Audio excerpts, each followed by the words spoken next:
Hello friend, जय हिंद। आज हम लोग देखेंगे इसमें एसएससी सीजीएल एग्जाम 2026 का मॉक टेस्ट नंबर 89 में जीके जीएस में देखिए आप लोग क्वेश्चन नंबर हम लोग 1 में देखेंगे। इंपॉर्टेंट क्वेश्चन है, इसका आंसर आप लोग कमेंट बॉक्स में बताइए। किसी वस्तु का भार किस पर निर्भर करता है? क्वेश्चन नंबर 1 में क्या दिया है? किसी वस्तु का भार किस पर निर्भर करता है? ऑप्शन दिया है केवल वस्तु के आयतन पर, वस्तु के द्रव्यमान तथा गुरुत्वीय त्वरण पर, केवल वस्तु के घनत्व पर या फिर केवल वस्तु के आकार पर। क्वेश्चन नंबर आप लोग 1 का कमेंट बॉक्स में आंसर बताइए।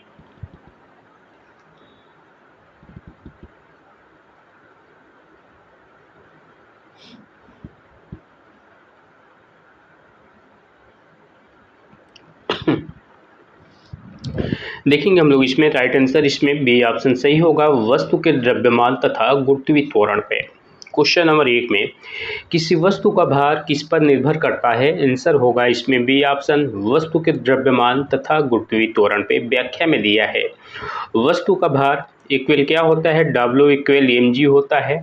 m क्या हो जाएगा? द्रव्यमान, g त्वरण, जहां m द्रव्यमान और g क्या है? गुरुत्वीय त्वरण।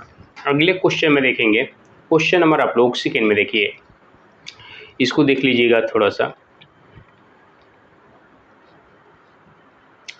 अब देखिए आप लोग क्वेश्चन नंबर 3 में किसी वस्तु का भार पृथ्वी से ऊपर ले जाने पर सामान्यतः क्या होता है?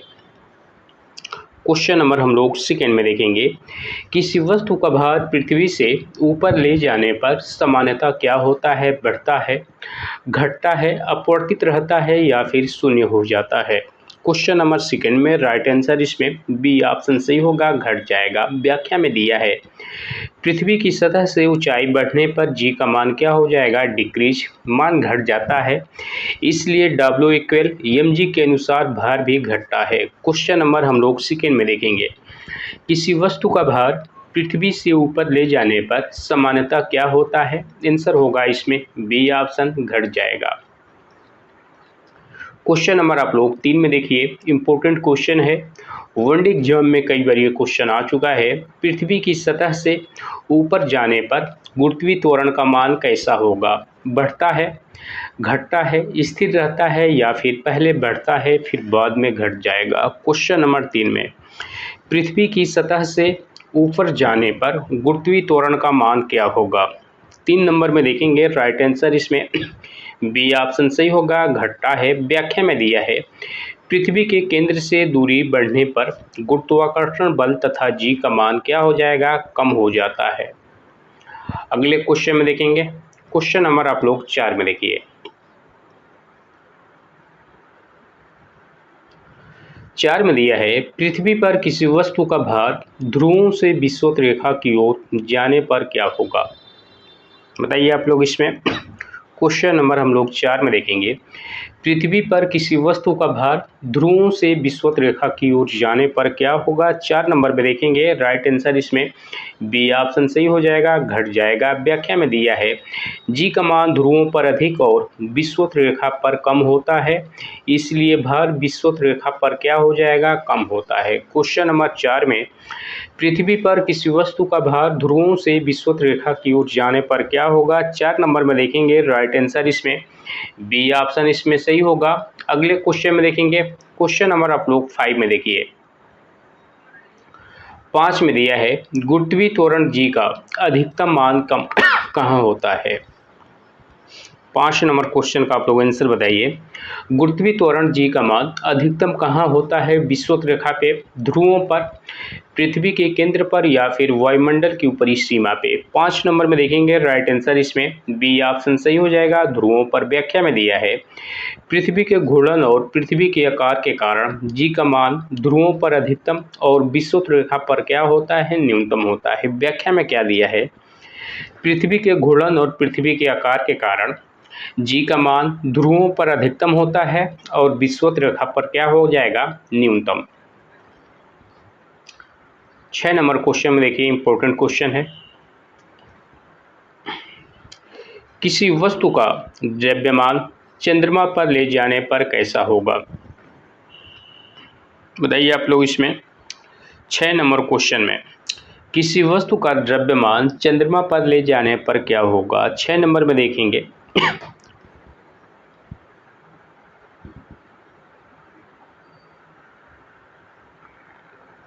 6 का राइट आंसर इसमें सी ऑप्शन सही हो जाएगा। नो चेंज, अपरिवर्तित रहता है। व्याख्या में दिया है द्रव्यमान वस्तु में पदार्थ की मात्रा है, इसलिए स्थान बदलने से द्रव्यमान नहीं बदलता। क्वेश्चन नंबर 6 के व्याख्या में क्या दिया है? द्रव्यमान वस्तु में पदार्थ की मात्रा है, इसलिए स्थान बदलने से द्रव्यमान क्या होता है? बदलता नहीं है। अगले क्वेश्चन में देखेंगे। क्वेश्चन नंबर आप लोग 7 में देखिए, दिया है इसमें चंद्रमा पर किसी वस्तु का भार पृथ्वी की तुलना में लगभग कितना होता है? क्या दिया है इसमें? 7 नंबर में चंद्रमा पर किसी वस्तु का भार पृथ्वी की तुलना में लगभग कितना होता है? 1/2, 1/4, 1/6 या फिर 6 गुना। क्वेश्चन नंबर 7 का राइट आंसर इसमें सी ऑप्शन सही होगा, 1/6। व्याख्या में दिया है चंद्रमा का गुरुत्वीय त्वरण पृथ्वी के लगभग 1/6 है, इसलिए वहाँ वस्तु का भार भी पृथ्वी के भार का लगभग कितना होता है? 1/6। 8 नंबर क्वेश्चन में देखिए, 8 नंबर क्वेश्चन में दिया है यदि किसी वस्तु का पृथ्वी पर भार 60 n है तो चंद्रमा पर उसका भार लगभग कितना होगा? बताइए आप लोग इसमें। क्वेश्चन नंबर 8 में यदि किसी वस्तु का पृथ्वी पर भार 60 n है तो चंद्रमा पर उसका भार लगभग कितना होगा? 8 नंबर में देखेंगे।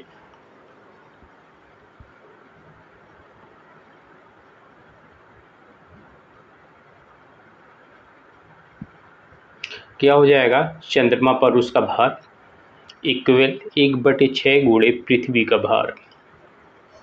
सॉल्व कर लीजिए आप लोग इसको। पूछा क्या है? चंद्रमा का भार, तो ये हो जाएगा पृथ्वी के भार का, पृथ्वी का भार कितना दिया है? 60 गुणे 1/6 इक्वल कितना हो गया हम लोग का? 10 न्यूटन।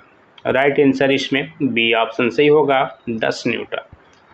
अगले क्वेश्चन में देखेंगे हम लोग। क्वेश्चन नंबर आप लोग 9 में देखिए। 9 नंबर क्वेश्चन में देखेंगे भार का एसआई मात्रा क्या है? किलोग्राम, ग्राम, न्यूटन या फिर पास्कल। 9 नंबर क्वेश्चन में भार का एसआई मात्रा क्या हो जाएगा? राइट आंसर इसमें देखेंगे सी ऑप्शन, न्यूटन। भार एक बल है और बल का एसआई मात्रा क्या होता है? न्यूटन, जिसे एन से डिनोट करते हैं। अगले क्वेश्चन में देखेंगे हम लोग। क्वेश्चन नंबर आप लोग 10 में देखिए, इंपॉर्टेंट क्वेश्चन है। वनडे एग्जाम में कई बार ये क्वेश्चन आ चुका है। वायुमंडलीय दाब मापने के लिए किस यंत्र का प्रयोग किया जाता है? थर्मामीटर, बैरोमीटर, हाइड्रोमीटर या फिर एमीटर। 10 नंबर क्वेश्चन का आप लोग कमेंट बॉक्स में आंसर बताइए। वायुमंडलीय दाब मापने के लिए किस यंत्र का प्रयोग किया जाता है? 10 नंबर का राइट आंसर इसमें बी ऑप्शन सही होगा, बैरोमीटर का। व्याख्या में दिया है इसमें वायुमंडलीय दाब को मापने के लिए बैरोमीटर का प्रयोग किया जाता है। अगले क्वेश्चन में देखेंगे। क्वेश्चन नंबर आप लोग 11 में देखिए। 11 नंबर क्वेश्चन में दिया है सामान्य वायुमंडलीय दाब का मान लगभग कितना होता है? 76 mm Hg, 760, 7600 या फिर 7.6। बताइए आप लोग इसमें। 11 नंबर क्वेश्चन में सामान्य वायुमंडलीय दाब का मान लगभग कितना होता है? 11 का क्वेश्चन देखेंगे हम लोग। राइट आंसर इसमें 11 नंबर में बी ऑप्शन इसमें सही होगा, 760 मिलीमीटर Hg। समुद्र तल पर मानक वायुमंडलीय दाब 760 mmHg या लगभग 1.013 10⁵ पास्कल होता है। अब देखिए आप लोग इसमें क्वेश्चन नंबर हम लोग देखेंगे 12 में 760 mmHg किसके बराबर माना जाता है? बताइए आप लोग इसमें। 12 नंबर क्वेश्चन का राइट आंसर इसमें देखेंगे हम लोग। फर्स्ट ऑप्शन सही होगा, एक वायुमंडलीय दाब के। 12 नंबर क्वेश्चन का फर्स्ट ऑप्शन इसमें सही होगा। अब देखेंगे हम लोग इसमें 30 नंबर क्वेश्चन में देखिए, दिया है इसमें द्रव में डूबी वस्तु पर ऊपर की ओर लगने वाले बल को क्या कहा जाता है? घर्षण बल, गुरुत्व बल या फिर उत्प्लावन बल, चुंबकीय बल।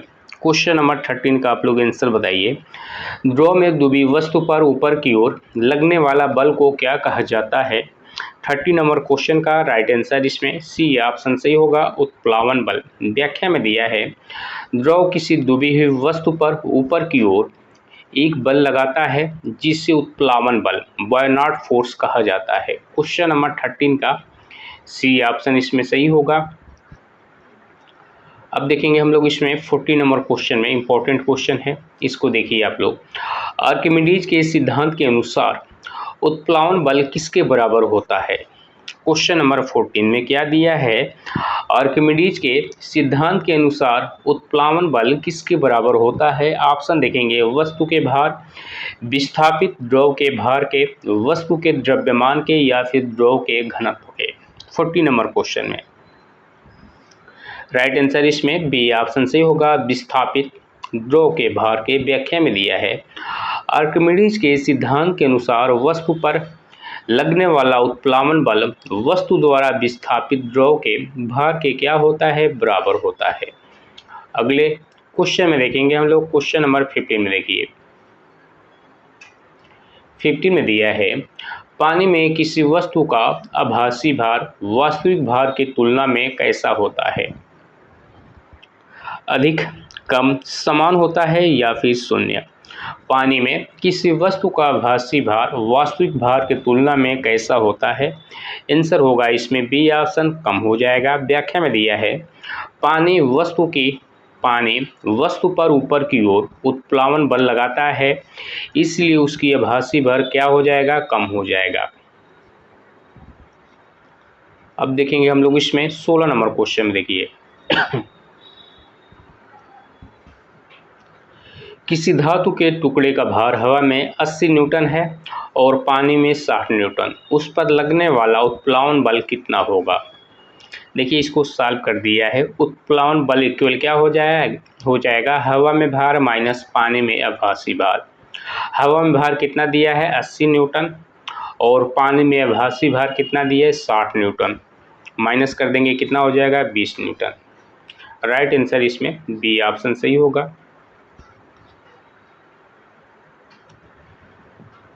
अब देखेंगे हम लोग इसमें 80 नंबर क्वेश्चन में, यदि किसी पदार्थ के विशिष्ट गुरुत्व 4 है तो उसका घनत्व कितना होगा?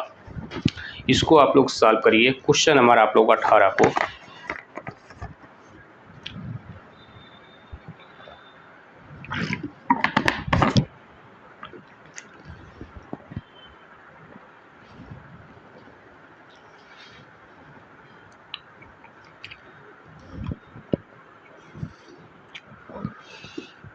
क्वेश्चन नंबर हम लोग 18 को सॉल्व करेंगे।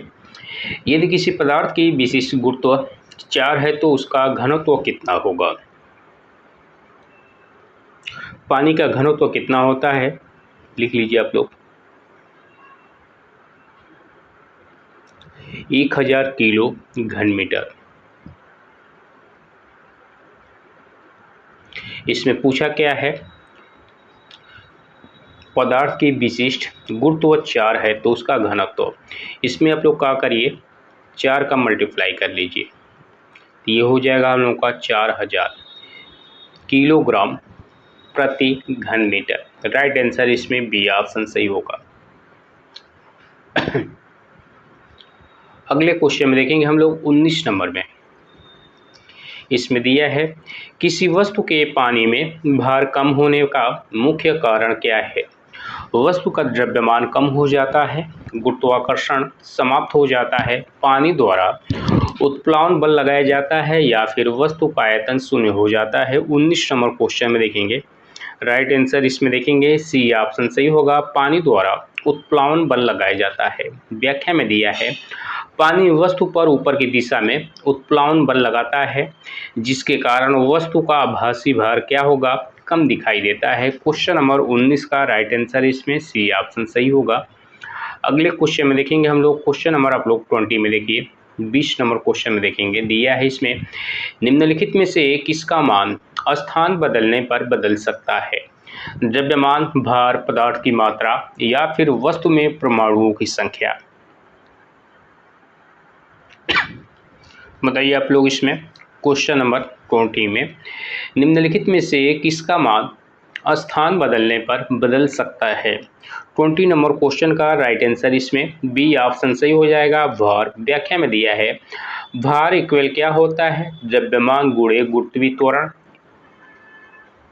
अलग अलग स्थानों पर जी बदलने के कारण भार भी बदल सकता है, जबकि द्रव्यमान क्या होता है, अपवर्तित। 21 नंबर क्वेश्चन में देखिए आप लोग 21 नंबर क्वेश्चन का आप लोग आंसर बताइए।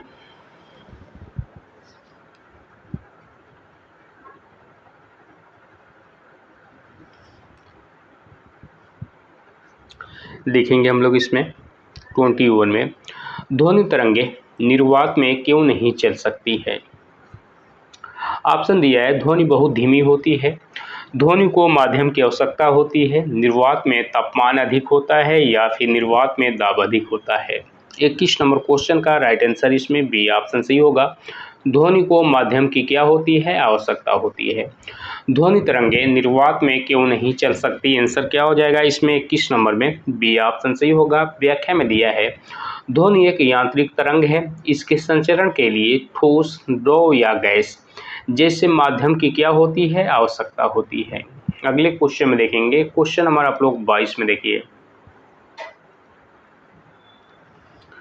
22 में दिया है ध्वनि स्तर को किस इकाई में मापा जाता है, हर्ट, न्यूटन, डेसिबल या फिर वाट।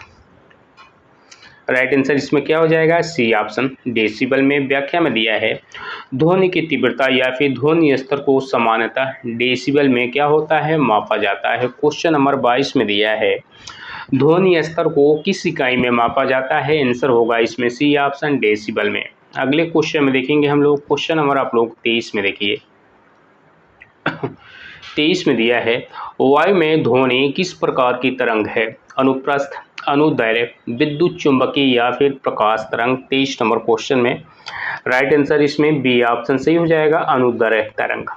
वायु में ध्वनि किस प्रकार की तरंग है, आंसर क्या हो जाएगा इसमें बी ऑप्शन। व्याख्या में दिया है वायु में ध्वनि के कारण माध्यम के कण तरंग के संचरण की दिशा में समांतर कंपन करते हैं, इसलिए यह क्या है, अनुदैर्घ्य तरंग। अगले क्वेश्चन में देखिए आप लोग क्वेश्चन नंबर हम लोग देखेंगे 24 में 24 नंबर क्वेश्चन में दिया है इसमें निम्नलिखित में से कौन सी तरंग निर्वात में संचरित नहीं हो सकती है, प्रकाश, रेडियो तरंग, ध्वनि या फिर एक्स किरणें। 24 में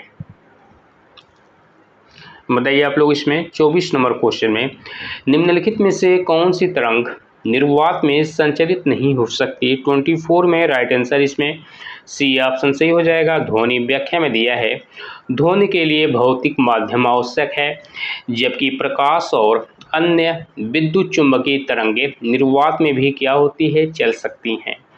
अगले क्वेश्चन में देखेंगे हम लोग 25 में देखिए 25 नंबर क्वेश्चन में 25 नंबर क्वेश्चन में दिया है ध्वनि की चाल सबसे अधिक किस माध्यम में होती है, गैस, द्रव, ठोस या फिर निर्वात।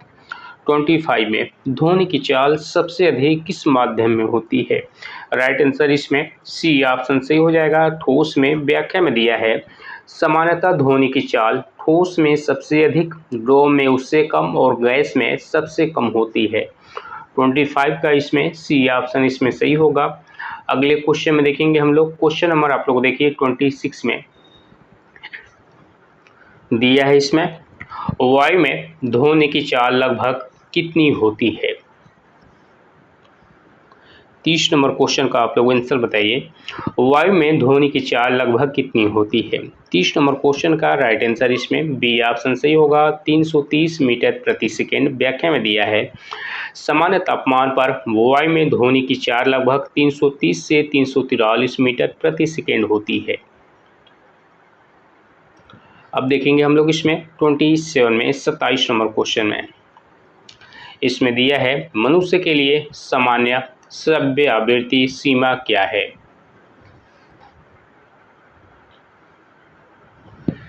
बताइए आप लोग इसमें 27 नंबर क्वेश्चन में तो मनुष्य के लिए सामान्य श्रव्य आवृत्ति सीमा क्या है? 27 नंबर का राइट आंसर इसमें बी ऑप्शन सही होगा, 20 हर्ट्ज से 20,000 हर्ट्ज तक।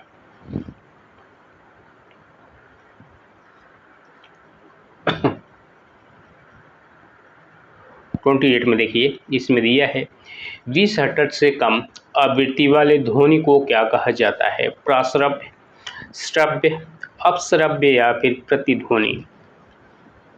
आंसर होगा इसमें सी ऑप्शन अपश्रव्य। व्याख्या में दिया है 20 हर्ट्ज से कम आवृत्ति की ध्वनि अपश्रव्य या फिर इंफ्रासोनिक कहलाती है। 29 नंबर क्वेश्चन में देखेंगे, दिया है इसमें 20,000 हर्ट्ज से अधिक आवृत्ति वाली ध्वनि क्या कहलाती है? बताइए आप लोग इसमें 29 नंबर क्वेश्चन का राइट आंसर इसमें देखेंगे बी ऑप्शन सही हो जाएगा, प्राश्रव्य, अल्ट्रासोनिक। क्या दिया है इसमें 29 नंबर क्वेश्चन में 20,000 हर्ट्ज से अधिक आवृत्ति वाली ध्वनि क्या कहलाती है? प्राश्रव्य, अल्ट्रासोनिक। अगले क्वेश्चन में देखेंगे हम लोग, क्वेश्चन नंबर आप लोग 30 में देखिए, इंपॉर्टेंट क्वेश्चन है, इसका आंसर आप लोग कमेंट बॉक्स में बताइए।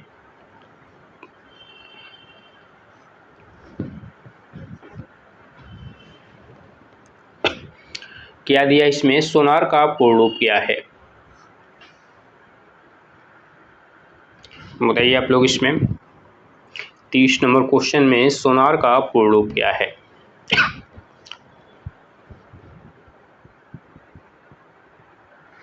तीस नंबर का राइट आंसर इसमें फर्स्ट ऑप्शन से होगा, sound, navigation and ragging. Question number 30 में सोनार का पूर्ण रूप क्या हो जाएगा? Sound, navigation and ragging. व्याख्या में दिया है सोनार का पूरा नाम साउंड, नेविगेशन एंड रैंगिंग है। इसका उपयोग समुद्र की गहराई तथा पानी के अंदर वस्तुओं की स्थिति पता करने में किया जाता है। अगले क्वेश्चन में देखेंगे हम लोग, क्वेश्चन नंबर आप लोग देखिए 31 में, 31 नंबर क्वेश्चन में देखेंगे, दिया है सोनार मुख्यतः किस प्रकार की तरंगों का प्रयोग करता है? रेडियो, प्राश्रव्य, प्रकाश या फिर अवरक्त? क्या होगा इसमें 31 में सोनार मुख्यतः किस प्रकार की तरंगों का प्रयोग करता है? 31 नंबर का राइट आंसर इसमें बी ऑप्शन सही होगा, प्राश्रव्य। व्याख्या में दिया है सोनार में प्राश्रव्य ध्वनि तरंगों के प्रवर्तन का क्या होता है? उपयोग किया जाता है। अगले क्वेश्चन में देखेंगे हम लोग, क्वेश्चन नंबर 32 में देखिए, 32 में दिया है ध्वनि की प्रबलता, लाउडनेस मुख्यतः किस पर निर्भर करती है? आवृत्ति, आयाम, तरंग दैर्ध्य या फिर चाल? 32 नंबर क्वेश्चन में क्या होगा? ध्वनि की प्रबलता, लाउडनेस मुख्यतः किस पर निर्भर करती है? 32 नंबर क्वेश्चन का राइट आंसर इसमें बी ऑप्शन सही हो जाएगा, आयाम पे। व्याख्या में दिया है ध्वनि तरंग का आयाम जितना अधिक होगा ध्वनि उतना ही तेज प्रबल सुनाई देगी। अगले क्वेश्चन में देखेंगे, क्वेश्चन नंबर आप लोग 33 में देखिए, 33 में दिया है ध्वनि की पिच किस पर निर्भर करती है? आयाम पे, आवृत्ति पे, वेग पे या फिर माध्यम के दाब पर? 33 नंबर क्वेश्चन का राइट आंसर इसमें बी ऑप्शन सही हो जाएगा, आवृत्ति पे। व्याख्या में दिया है आवृत्ति अधिक होने पर ध्वनि की पिच अधिक अर्थात ध्वनि तीखी होती है। 34 नंबर क्वेश्चन में देखेंगे हम लोग 34 में, दिया है इसमें यदि वायु का तापमान बढ़ाया जाए तो वायु में ध्वनि की चाल क्या होगी? बताइए आप लोग इसमें 34 नंबर में यदि वायु का तापमान बढ़ाया जाए तो वायु में ध्वनि की चाल क्या होगी? 34 नंबर क्वेश्चन का राइट आंसर इसमें बी ऑप्शन सही होगा, बढ़ जाएगा। गैसों में तापमान बढ़ने पर अणुओं की गति बढ़ती है जिसके कारण ध्वनि की चाल भी क्या हो जाएगी? बढ़ जाएगी। अब देखिए आप लोग इसमें 35 में देखिए, 35 नंबर क्वेश्चन में इम्पोर्टेंट क्वेश्चन है, इसको देखेंगे हम लोग। जब ध्वनि किसी कठोर सतह से टकराकर वापस आती है तो इस घटना को क्या कहा जाता है? अपवर्तन, परावर्तन, विवर्तन या फिर व्यतिकरण?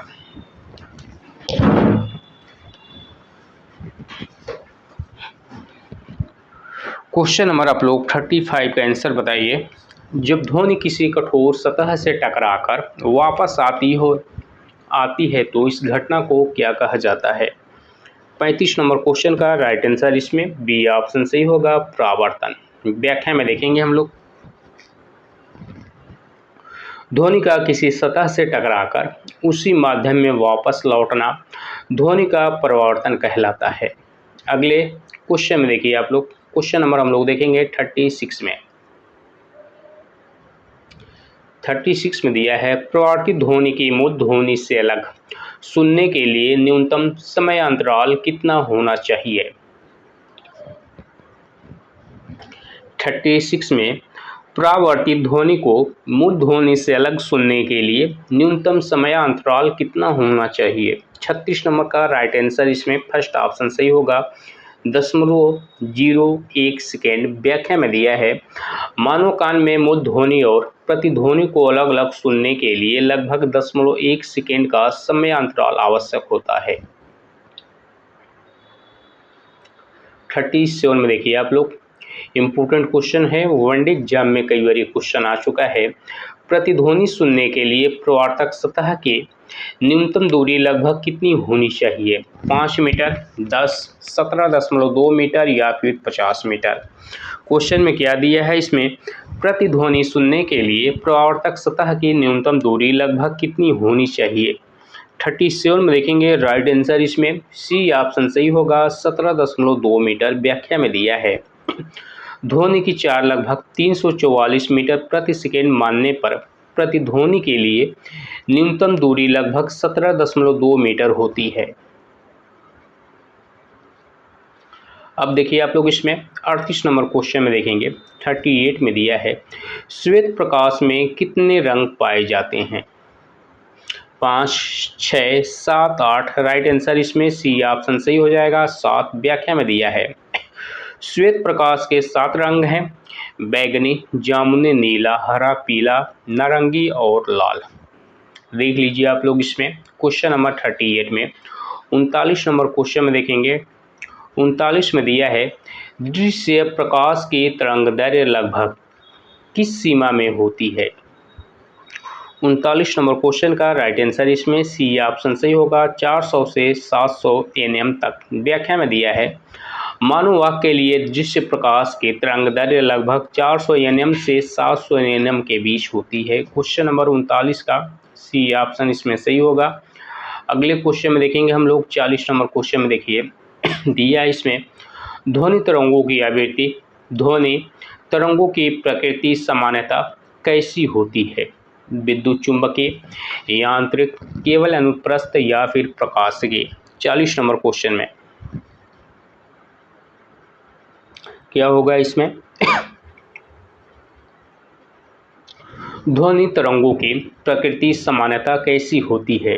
आंसर क्या हो जाएगा इसमें बी ऑप्शन यांत्रिक। व्याख्या में देखेंगे ध्वनि के संचरण के लिए माध्यम आवश्यक होता है, इसलिए ध्वनि यांत्रिक तरंग है। वायु में यह अनुदैर्घ्य तरंग के रूप में क्या होती है? संचरित होती है। अब देखिए आप लोग इसमें 41 में 41 नंबर क्वेश्चन में देखेंगे, महत्वपूर्ण क्वेश्चन है, इसका आंसर आप लोग कमेंट बॉक्स में बताइए।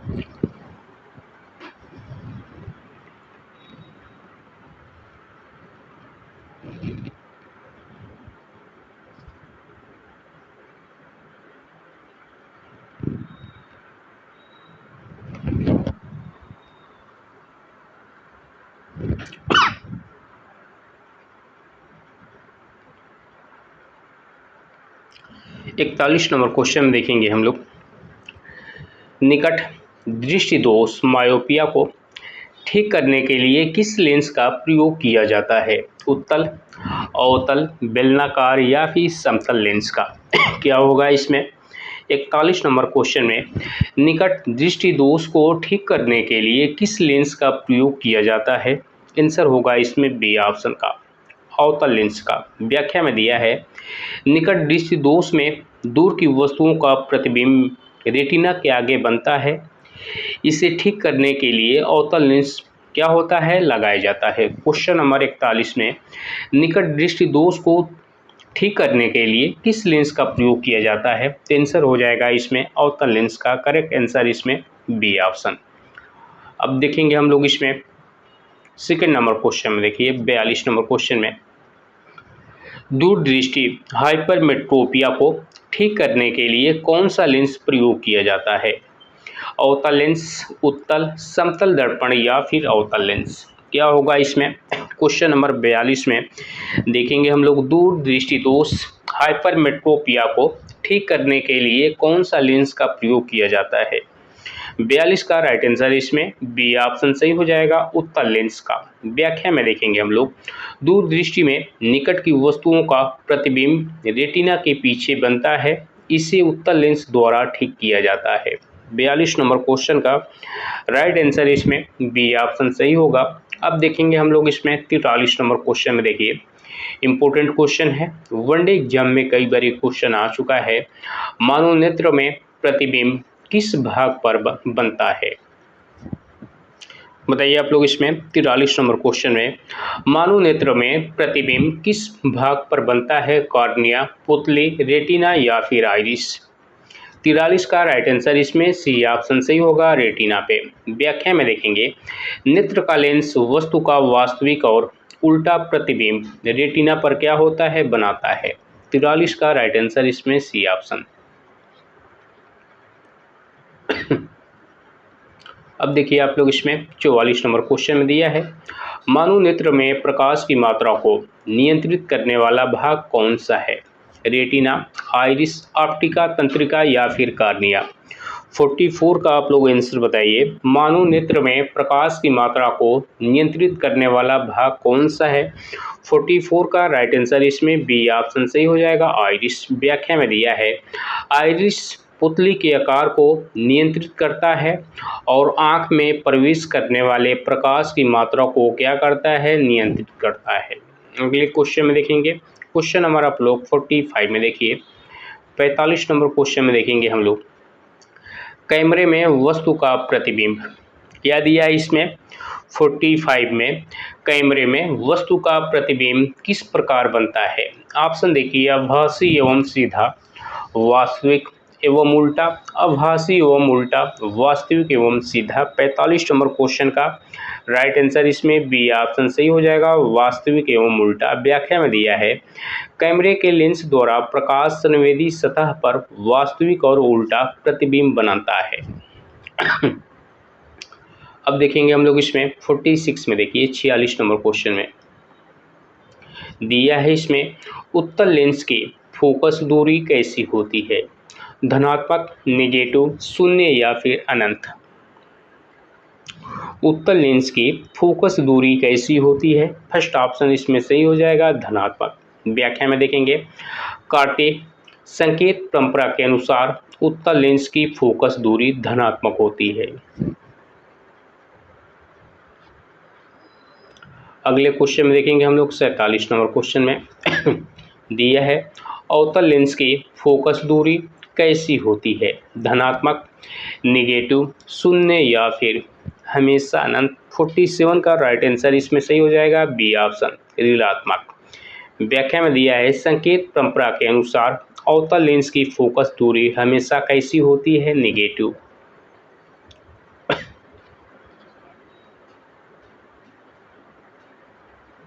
अब देखेंगे हम लोग इसमें 48 नंबर क्वेश्चन में लेंस की शक्ति का एसआई मात्रक क्या है? लेंस की शक्ति का एसआई मात्रक क्या है? मीटर, न्यूटन, डायोप्टर या फिर पास्कल?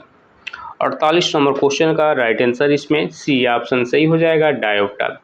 लेंस की शक्ति का मात्रक डायोप्टर, जिसे डी से डिनोट किया जाता है। अगले क्वेश्चन में देखेंगे हम लोग 49 नंबर क्वेश्चन में। देखिए 49 में देखेंगे दिया है इसमें यदि किसी लेंस की फोकस दूरी 0.5 मीटर है तो उसकी शक्ति कितनी होगी? सॉल्व करिए आप लोग। यदि किसी लेंस की फोकस दूरी 0.5 मीटर है तो उसकी शक्ति कितनी होगी? शक्ति इक्वल क्या होता है? 1/f। P बराबर 1/, फोकस दूरी। फोकस दूरी का मान इसमें कितना दिया है देखिए आप लोग, 0.5। 1 में 0.5 से हम लोग भाग देंगे तो ये कितना आ जाएगा हम लोग का? +2 डायोप्टर। राइट आंसर इसमें क्या हो गया हम लोग का? B option. अगले क्वेश्चन में देखेंगे हम लोग। क्वेश्चन नंबर आप लोग 50 में देखिए, 50 नंबर क्वेश्चन में दिया है इसमें, यदि किसी अवतल लेंस की फोकस दूरी -0.25 मीटर है तो उसकी शक्ति कितनी होगी? सॉल्व करिए आप लोग इसको। 50 नंबर क्वेश्चन को आप लोग सॉल्व करिए। शक्ति इक्वल क्या होता है? 1/f। f का मान इसमें कितना दिया है? -0.25। इसको जब हम लोग सॉल्व करेंगे तो ये कितना हो जाएगा हम लोग का? -4d। 100 कितना हो जाएगा हम लोग का? 25। आंसर क्या हो गया हम लोग का? B option.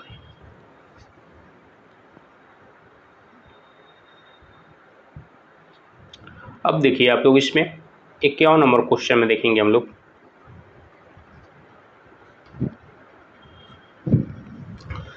इसको आप लोग सॉल्व करिए 51 को।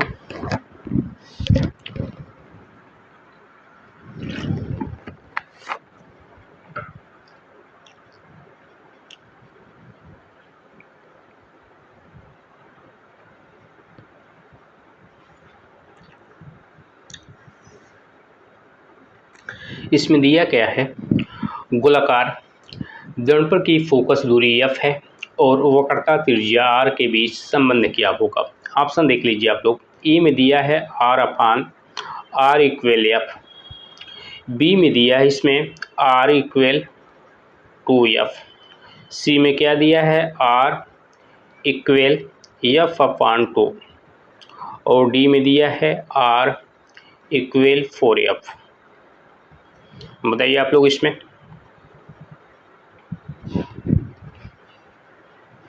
गोलाकार दर्पण की फोकस दूरी f और वक्रता त्रिज्या r के बीच संबंध क्या होगा? राइट आंसर इसमें देखेंगे हम लोग, बी ऑप्शन इसमें सही हो जाएगा। 51 नंबर क्वेश्चन में r इक्वल 2f। गोलाकार दर्पण के लिए फार्मूला क्या होता है? f/f equal r/2। गोलाकार दर्पण के लिए सूत्र क्या हो जाएगा इसमें? f equal r/2। तो राइट आंसर इसमें क्या हो गया हम लोगों का? r equal 2f। अगले क्वेश्चन में देखिए आप लोग 52 में देखेंगे। दिया है इसमें, यदि किसी गोलाकार दर्पण की वक्रता त्रिज्या 40 सेंटीमीटर है तो उसकी फोकस दूरी कितनी होगी? सॉल्व करिए आप लोग f/r2 पे।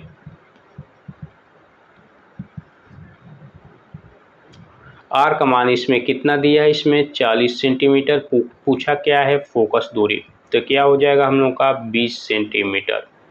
राइट आंसर इसमें बी ऑप्शन।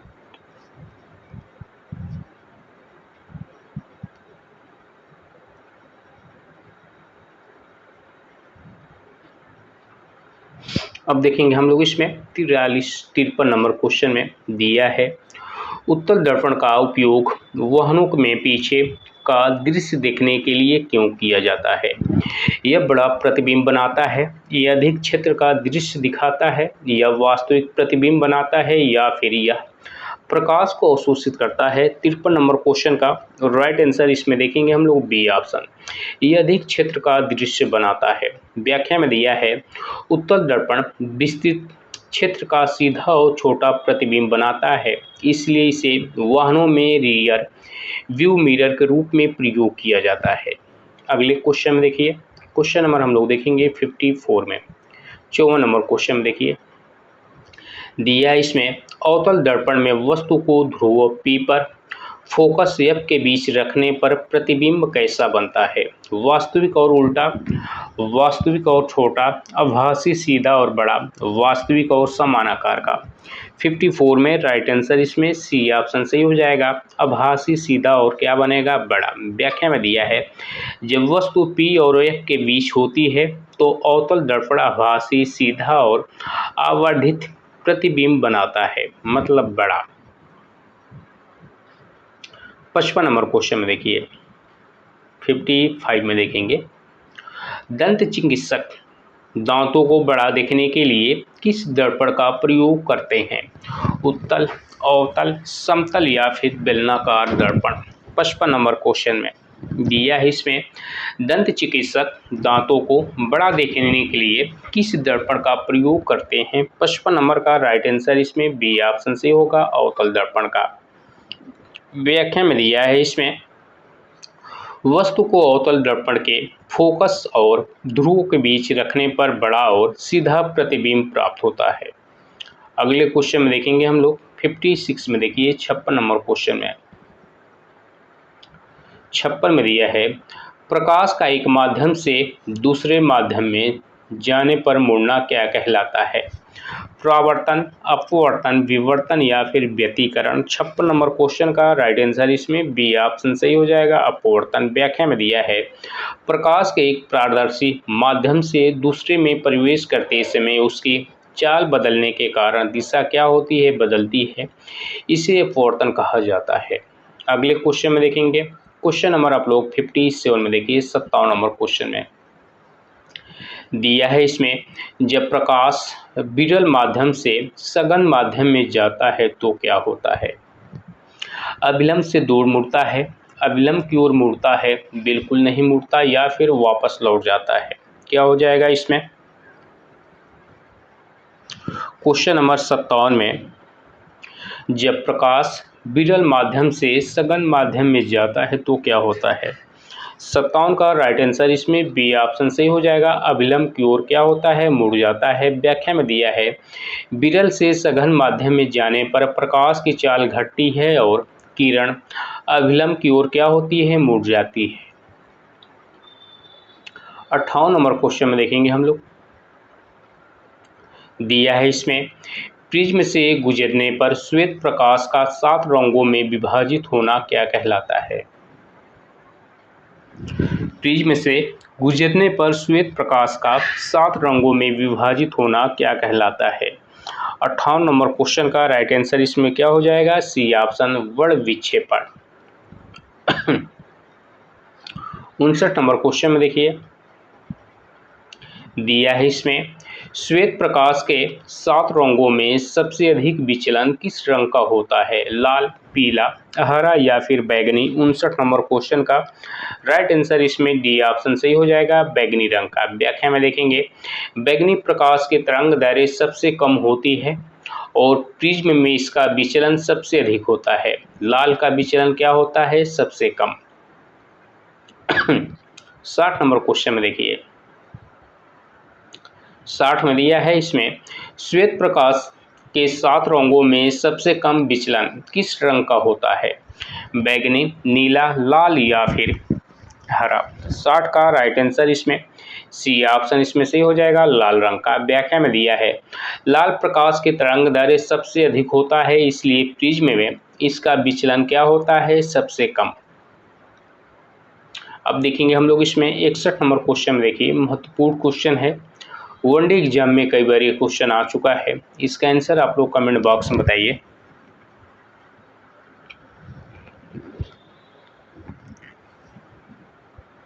इकसठ नंबर क्वेश्चन का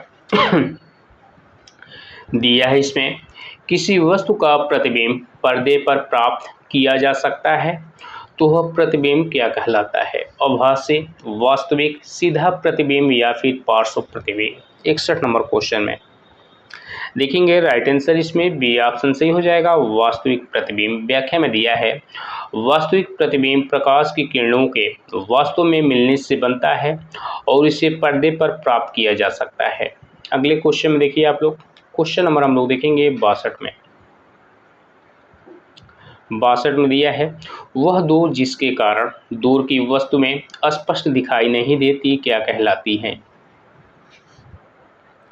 फर्स्ट ऑप्शन इसमें सही हो जाएगा निकट दृष्टि दोष। व्याख्या में दिया है निकट दृष्टि दोष मायोपिया में व्यक्ति पास की वस्तुओं को स्पष्ट देखता है लेकिन दूर की वस्तु में स्पष्ट दिखाई नहीं देती। इसका सुधार अवतल लेंस से किया जाता है। अगले क्वेश्चन में देखिए आप लोग 67 नंबर क्वेश्चन में 63 नंबर क्वेश्चन में देखेंगे निकट दृष्टि दोष को ठीक करने के लिए किस प्रकार के लेंस का प्रयोग किया जाता है।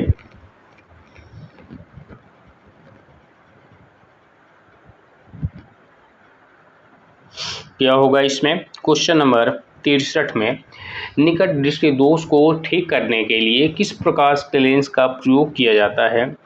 आंसर होगा इसमें बी ऑप्शन अवतल लेंस का। व्याख्या में दिया इसमें 63 नंबर क्वेश्चन में देखिए निकट दृष्टि दोष को ठीक करने के लिए किस प्रकार के लेंस का प्रयोग किया जाता है। आंसर क्या हो जाएगा इसमें बी ऑप्शन। अगले क्वेश्चन में देखेंगे हम लोग 64 नंबर क्वेश्चन में 64 में दिया है दूर दृष्टि दोष को ठीक करने के लिए किस प्रकार का प्रयोग किया जाता है। 64 नंबर क्वेश्चन में बी ऑप्शन इसमें सही हो जाएगा उत्तल लेंस का। 65 में देखिए आप लोग 65 में देखेंगे हम लोग मानव नेत्र में प्रतिबिंब किस भाग पर बनता है। कार्निया, पुतली, रेटिना या फिर आइरिस। 65 का राइट आंसर इसमें क्या हो जाएगा सी ऑप्शन इसमें सही हो जाएगा रेटिना पे। मानव नेत्र में प्रतिबिंब किस भाग पर बनता है। सी ऑप्शन इसमें सही हो जाएगा रेटिना पे। अगले क्वेश्चन में देखेंगे हम लोग 66 नंबर क्वेश्चन में देखिए दिया है इसमें वृद्धावस्था में निकट की वस्तुओं को स्पष्ट देखने में कठिनाई होने वाला दृष्टि दोष क्या कहलाता है। 66 का राइट आंसर इसमें सी ऑप्शन सही हो जाएगा जरा दृष्टिता। अगले क्वेश्चन में देखिए 67 नंबर क्वेश्चन में देखेंगे दिया है इसमें जरा दृष्टिता को ठीक करने के लिए सामान्यतः किस लेंस का प्रयोग किया जाता है। अवतल, उत्तल, द्विफोकसी या फिर समतल। 67 नंबर क्वेश्चन का सी ऑप्शन इसमें सही हो जाएगा द्विफोकसी लेंस का। अगले क्वेश्चन में देखिए आप लोग 68 नंबर क्वेश्चन में